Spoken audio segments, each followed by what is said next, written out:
इतिहास नेहमी किल्ल्यांच्या भिंतींमध्येच सापडतो असं नाही.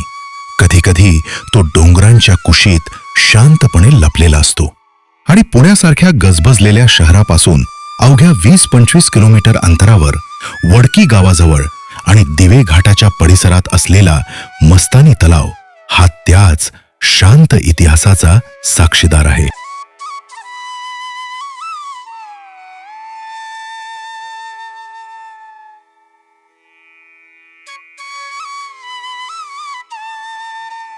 आज हा भाग शहरापासून फार दूर राहिलेला नाही. रस्ते सुधारले आहेत, वाहनाने सहज पोचता येतं, पण तरीही इथली शांतता अजूनही टिकून आहे. त्यामुळेच हे ठिकाण केवळ ऐतिहासिक संदर्भामुळेच नव्हे तर शांत आणि निवांत वेळ घालवण्यासाठीही ओळखलं जाऊ लागलं आहे.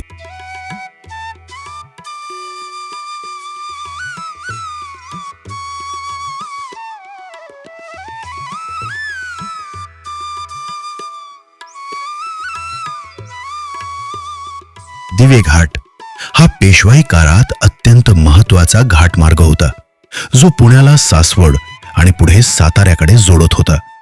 त्यामुळे हा परिसर पूर्णपणे निर्जन नव्हता. तो लष्करी आणि व्यापारी दृष्टिकोनातून महत्वाचा भाग होता. मस्तानी तलावाचं नाव थेट जोडलेलं आहे मराठा साम्राज्याचे अजिंक्य सेनानी बाजीराव पेशवे आणि मस्तानी यांच्या कथेशी.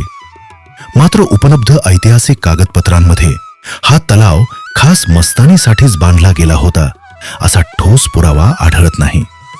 स्थानिक परंपरा आणि कथांमधून या जागेची ओळख मस्तानीशी जोडली गेली आहे आणि त्यातूनच या तलावाला ऐतिहासिक आणि भावनिक संदर्भ प्राप्त झाला आहे.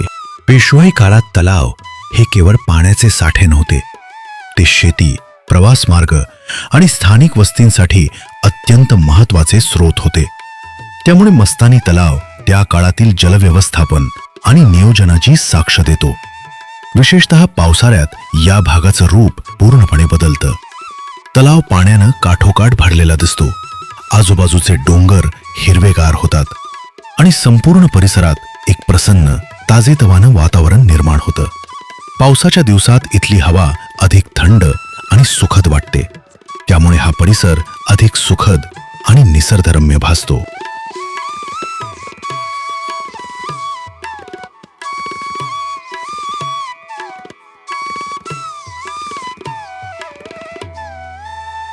उन्हाळा जसजसा सुरू होतो तसतसं तलावातील पाण्याची पातळी कमी होत जाते आणि परिसर तुलनेनं कोरडा दिसू लागतो. मात्र आजूबाजूला असलेली दाट झाडं आणि नैसर्गिक सावली यामुळे संध्याकाळच्या वेळी इथे अजूनही थंडावा जाणवतो. त्यामुळे उन्हाळ्यात सुद्धा संध्याकाळी निवांत वेळ घालवण्यासाठी ही जागा योग्य ठरते. इथल्या परिसरात असलेलं छोटं गणपती मंदिर आणि मस्तानेश्वर मंदिर स्थानिक श्रद्धेचं केंद्र आहेत. मस्तानेश्वराचं शिवमंदिर विशेष लक्ष वेधून घेतं. दगडी बांधकाम, साधी रचना आणि परिसरातील शांत वातावरण यामुळे इथे एक वेगळी स्थिरता जाणवते.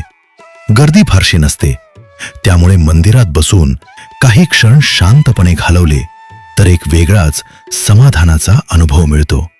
हे राजेशाही वैभवाचं ठिकाण नाही, तर साधेपणातून समाधान देणारं स्थान आहे. मस्तानी तलावाबाबत आणखी एक लोकप्रिय दंतकथा म्हणजे इथून थेट शनिवार वाड्यापर्यंत भुयारी मार्ग होता का हा प्रश्न. स्थानिक कथांमध्ये अशा मार्गाचा उल्लेख आढळतो, मात्र त्याचा कोणताही ठोस ऐतिहासिक किंवा पुरातत्वीय पुरावा उपलब्ध नाही. त्यामुळे तो भाग लोककथांमध्येच मोडतो. आज मस्तानी तलाव हा पुण्याजवळचा एक शांत, स्वच्छ आणि व्यवस्थित ठिकाण म्हणून ओळखला जातो. वाहनांसाठी चांगली पार्किंग व्यवस्था आहे आणि तीही नाममात्र शुल्कात उपलब्ध असते. बहुतांश वेळा इथे फार गर्दी नसते.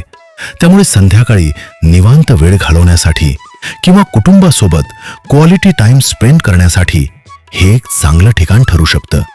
शहरापासून फार दूर न जाता डोंगरांच्या कुशीत एक संध्याकाळ घालवायची असेल तर हा एक सुंदर पर्याय आहे, जिथे निसर्ग, शांतता आणि इतिहास एकत्र अनुभवता येतात. जर तुम्हाला पुण्याच्या अशा कमी परिचित पण इतिहासाशी जोडलेल्या आणि शांत अनुभव देणाऱ्या जागा जाणून घ्यायच्या असतील तर हा व्हिडिओ नक्की शेअर करा आणि आपल्या पेजला फॉलो करा. कारण अजून कितीतरी कथा आहेत ज्या अजूनही शांतपणे श्वास घेत आहेत.